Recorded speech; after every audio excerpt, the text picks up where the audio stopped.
Hi friends, இப்போ நம்ம என்ன பார்க்க போகிறோம்னா நைட் டின்னருக்கு தேங்காய் சட்னி தான் பார்க்க போகிறோம். ஆனால் தேங்காய் சட்னி பொதுவாக எல்லாருக்கும் எப்படி செய்யணும்னு தெரியும். என்னோட மெத்தடில் செஞ்சு பாருங்கள், நல்ல வாசனையாகவும் டேஸ்ட்டாகவும் இருக்குது. வாங்க எப்படி செய்யலாம்னு பார்க்கலாம். ஹாய் ஃப்ரெண்ட்ஸ், இப்போ நான் தேங்காய் சட்னிக்கு மிக்ஸி ஜாரில் 1/4 மூடி தேங்காயும் பொட்டுக்கடலையும் போட்டிருக்கேன். நம்ம பச்சை மிளகாவும் பூண்டையும் நம்ம வதக்கி போட போகிறோம்.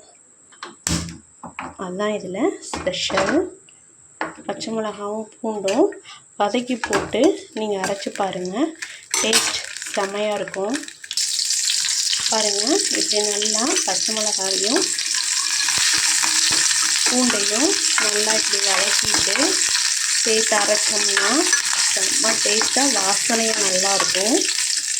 போதும், இந்தளவு வதக்கியாச்சு. நம்ம ஆஃப் பண்ணிவிட்டு இதை எடுத்து அப்படியே மிக்ஸி ஜாரில் போட்டுடலாம். மிக்ஸி ஜாரில் போட்டுட்டு அப்புறம் தேவையான அளவு உப்பு.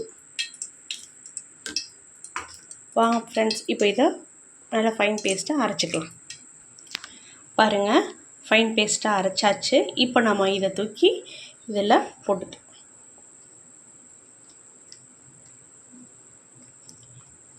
இதில் போட்டுட்டு சின்னதாக தாளிப்பு கொடுத்துடலாம்.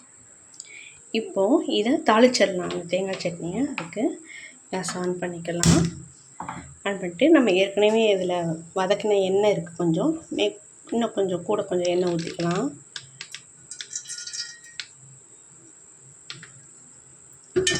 ஊற்றிட்டு கடுகு வரமிளகாய் எடுத்து வச்சுருக்கேன், போட்டுக்கலாம்.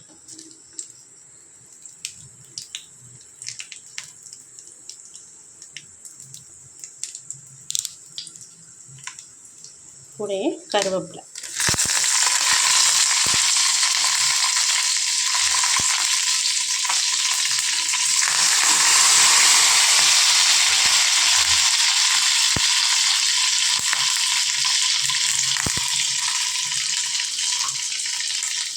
ஃப்ரெண்ட்ஸ், இதை தூக்கி இப்போ நம்ம இதில் கொட்டிடலாம்.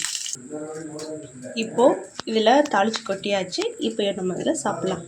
இதில் என்ன ஒரு விசேஷம்னா, மிளகாவும் பூண்டையும் வதக்கி போட்டிருக்கோம், அதனால் டேஸ்ட்டாக இருக்கும். அவ்வளோதான்.